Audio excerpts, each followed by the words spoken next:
E eu vou falar de outro jeito, porque não tem como falar de outra coisa, né? A gente está sempre falando a mesma coisa. O texto de hoje está em Gênesis 29. Não, 28. 28 de 10 até o 17, até o 15. Partiu, pois, Jacó de Berseba e foi-se a Harã. E chegou a um lugar onde passou a noite, porque o sol já era posto. E tomou uma das pedras daquele lugar e a pôs por sua cabeceira. E deitou-se naquele lugar e sonhou. E eis era posta na terra uma escada, cujo topo tocava nos céus. E eis que os anjos de Deus subiam e desciam por ela. E eis que o Senhor estava em cima dela e disse: Eu sou o Senhor, o Deus de Abraão, teu pai, e o Deus de Isaque. Essa terra em que estás deitado, te darei a ti e a tua semente. E a tua semente será como o pó da terra, e estender-se-á ao ocidente, ao oriente, ao norte, ao sul. Em ti e na tua semente serão abençoadas todas as famílias da terra. Eis que eu estou contigo, te guardarei por onde quer que fores. E te farei tornar a esta terra, porque não te deixarei, até que tenha feito o que eu te disse. Então, presta bem atenção, vai ser meio longo hoje, tá? Eu preciso explicar bem direitinho. Esse homem do texto era Jacó. E, se vocês prestaram atenção, esse homem estava num lugar que ele foi passar a noite, e ele teve uma visão. E na visão que ele teve, tinha uma escada que ia para o céu, e de lá da ponta da escada, de lá do céu, Deus fala com ele. E Deus faz uma promessa para ele. E a promessa, ela pode ser resumida assim, ó: eu vou te abençoar, você será pai de muitos filhos, e por meio de você, todas as famílias da terra serão abençoadas. Beleza? Agora presta bem atenção, porque eu vou ter que contar a história desse homem, do que vai acontecer depois. Se vocês quiserem depois lá conferir na Bíblia, pode conferir, mas se não, acredita em mim que foi desse jeito que aconteceu. Por que eu peguei essa história e essa promessa de Deus? Porque todos nós, presta atenção, sobre todos nós, estão diversas promessas de Deus. Deus prometeu para nós muitas coisas. Deus prometeu, por exemplo, que o solitário viveria em família. Deus prometeu para todo aquele que é descendente de Adão, a Bíblia diz assim, ó, que Deus o abençoou e disse: frutifique, enche a terra, domine, não lembro mais quais eram os 3 verbos, eu sempre esqueço.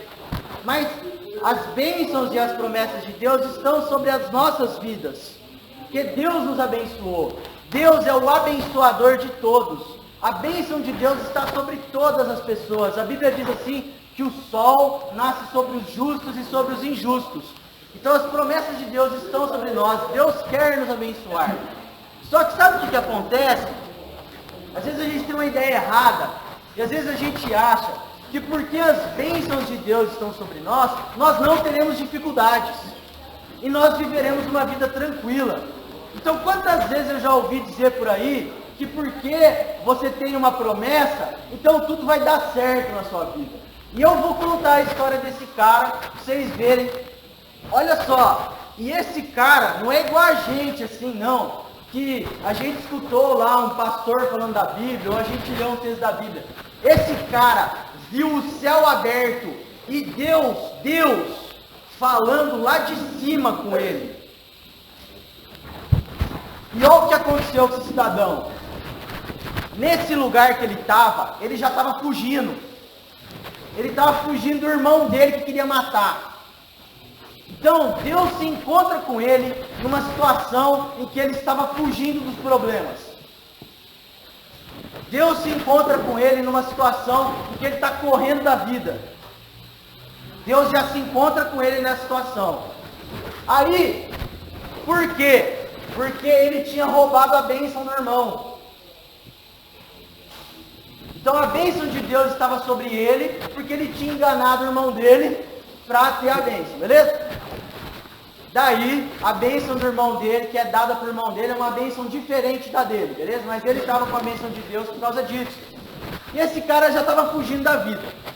Na fuga que ele estava da vida, ele chega num lugar. Ele chega num lugar e ele vai morar na casa de um cara que tem 2 filhas. E ele se apaixona pela filha mais nova. Beleza? Aí o que acontece? Ele chega nesse cara que é pai das 2 filhas e fala assim, ó, eu vou trabalhar pela sua filha. Quanto tempo quer para eu trabalhar? O cara fala assim, ó, você vai trabalhar 7 anos. Beleza? Aí ele vai lá e trabalha 7 anos pela filha mais nova. Quando chega no dia do casamento, o pai, ou seja, o sogro dele, engana ele. E no lugar da filha mais nova, ele dá a mais velha.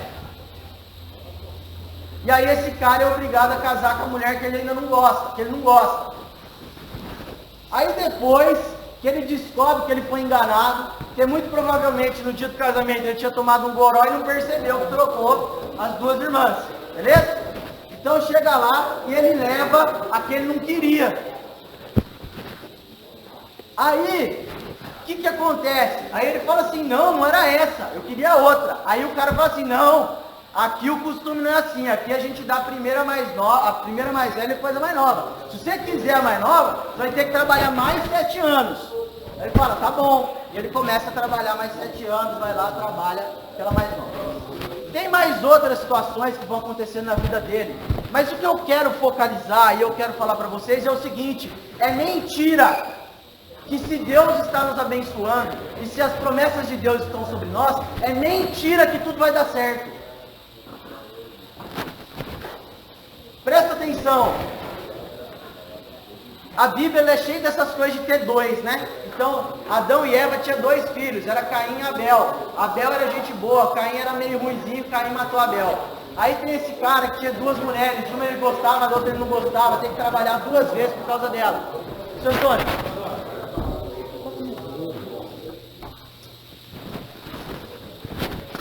Por que isso? Presta atenção no que eu vou falar para vocês.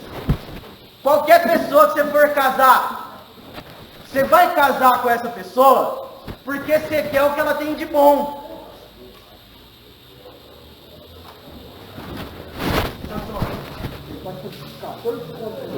Antônio, aqui no lugar, depois você resolve isso aí. Qualquer pessoa que você for casar, qualquer pessoa com quem você tenha um relacionamento, qualquer pessoa com quem você tenha um relacionamento, em geral, você vai começar um casamento, presta atenção, Cristiano, deixa isso aí pra lá, deixa isso aí pra lá. Você vai começar um casamento porque você quer a parte boa da pessoa. Igual o Jacó, ele queria a mulher mais nova. Mas é inevitável, junto com a mulher mais nova de que ele gosta, vem uma mulher que você ainda não conhece e de quem talvez você não vai gostar. Isso é normal em todo relacionamento. Você vai lá e se casa com uma pessoa que você acha que você conhece, e na outra manhã você vai ver coisas nela que você ainda não conhecia e que de repente você não vai gostar. É assim, na mesma pessoa. Então, o importante na vida é você casar com a pessoa que você gosta ou casar com a pessoa que você ama? Não!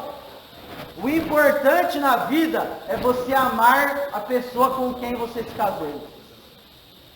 Porque junto com a pessoa que você gostava, vai ter dentro dela mesma uma outra pessoa que você não gosta.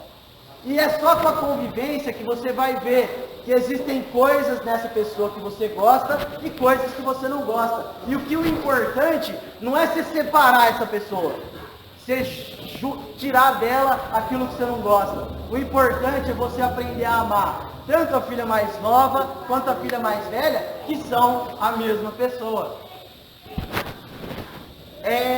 Depois, né, o tempo vai passar e esse personagem, lembra que eu falei que ele trabalha, né? Trabalha 7 anos por uma e 7 anos por outra. O trabalho era o mesmo, ele tinha que cuidar de gado. Só que como que vocês imaginam que foram os primeiros 7 anos de trabalho? Os primeiros 7 anos de trabalho foram muito bons. Por quê? Porque ele estava trabalhando, esperando ganhar a mulher que ele amava. E como que vocês acham que foram os 7 anos depois? Os 7 anos depois provavelmente foram muito ruins. Por quê? Porque ele estava trabalhando 7 anos a mais, porque ele queria ter levado a que ele amava e ele levou um estorvo junto. O que isso quer dizer? Isso aí quer dizer que o nosso trabalho e tudo que a gente for fazer é do mesmo jeito. Se eu chegar no meu trabalho, vão ter coisas no meu trabalho que vão ser legais, que vão ser 7 anos de coisa boa. Mas depois vai ter coisa no meu trabalho que vão ser 7 anos de coisa ruim. Então o que é a melhor coisa que nós podemos fazer? É trabalhar naquilo que a gente gosta? Não, é gostar do nosso trabalho. É bem diferente. Esse homem depois teve 12 filhos. 12 filhos.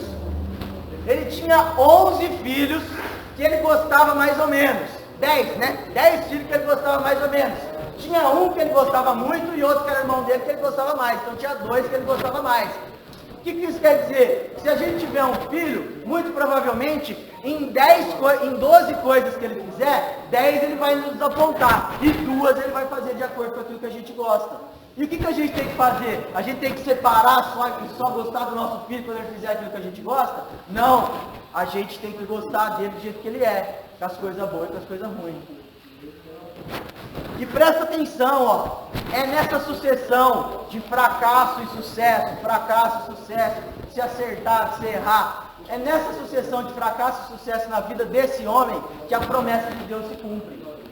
Porque se ele tivesse, no momento em que ele foi lá e foi enganado pelo sogro, se ele tivesse rompido e falando assim, não quero participar dessa palhaçada aqui, eu vou embora, vocês me enganaram, eu não quero mais saber de vocês, eu vou embora, sabe o que teria acontecido? Ele não teria tido os 12 filhos que foram se formar, foram os ascendentes que formaram as 12 tribos de Israel, que foram o cumprimento da promessa de que diria que ele seria pai de uma grande nação. Ou seja, foi justamente dele aceitar as coisas boas e as coisas ruins, e viver comprometido. Apesar de terem coisas ruins, ele viveu comprometido com as 2 mulheres. E da mulher que ele gostava, ele teve menos filhos. Da mulher que ele gostava, ele só teve 2. Isso quer dizer, presta atenção, a vida de qualquer pessoa que você olhar e a pessoa está numa situação boa na vida, se você for perguntar para ela mesmo, ela vai dizer que ela não chegou nessa situação boa por causa de sucessivos sucessos. Porque ela teve um sucesso atrás do outro. Não foi. Ela chegou nessa posição boa porque, apesar dos fracassos que ela teve, ela se manteve firme. É isso que traz o sucesso da nossa vida. É a gente aprender a caminhar, sabe de quê? De fracasso em fracasso. Se você fosse me perguntar, quando eu tinha 20 anos, o que eu queria da vida, a última coisa que eu ia dizer para vocês é que eu queria o que eu tenho hoje. Com 20 anos, não. Mas com o tempo eu fui aprendendo a amar as coisas que Deus me dava. Mesmo que essas coisas não fossem aquelas coisas que eu esperava. Aí eu aprendi a amar a família que eu tinha. Eu não saí por aí tentando encontrar uma outra família que fosse boa para mim, que correspondesse aos meus desejos. Eu aprendi a amar aquela ali que eu já tinha. Aí eu aprendi a amar o trabalho que eu já tinha, que no início eu achava que era ruim, mas depois eu comecei a ver as coisas boas que aquele trabalho me trazia. E hoje eu amo o meu trabalho. Então se você olha para mim hoje, você vai falar assim, o cara teve sorte, ou então sei lá o quê. Mas não.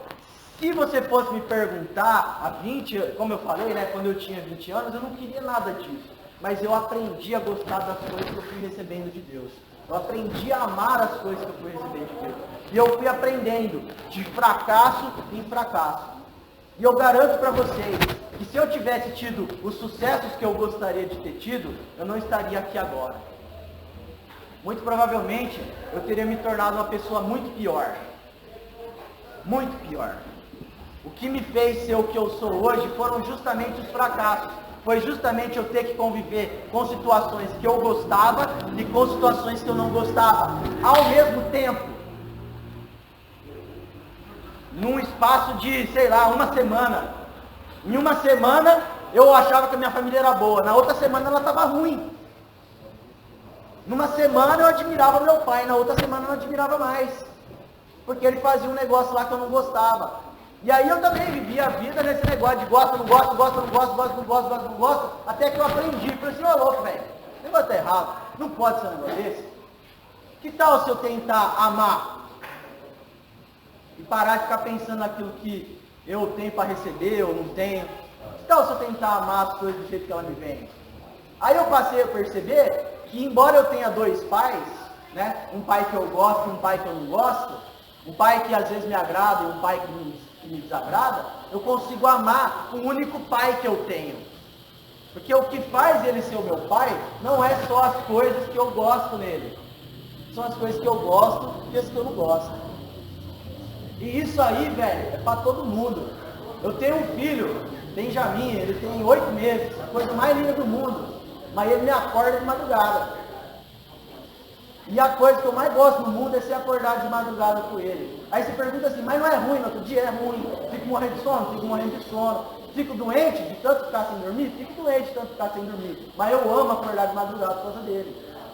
Porque eu aprendi a amar tanto a mulher boa, igual Jacó eu falei, tanto a mulher boa quanto a ruim. A mulher que parecia legal e a que não parecia tão legal assim. O trabalho que foi bom durante os primeiros 7 anos e o trabalho que não foi tão bom assim. E é só desse jeito que as promessas de Deus podem se cumprir na nossa vida. É só a gente recebendo aquilo que Deus quer nos dar, sem ficar tentando separar o que é bom e o que é ruim. E tentando amar aquilo que a gente recebeu. Beleza? Vamos orar? Senhor, muito obrigado por essa noite, obrigado pela tua palavra, obrigado porque nós podemos aprender com ela, com esses personagens que nos deixaram essas lições.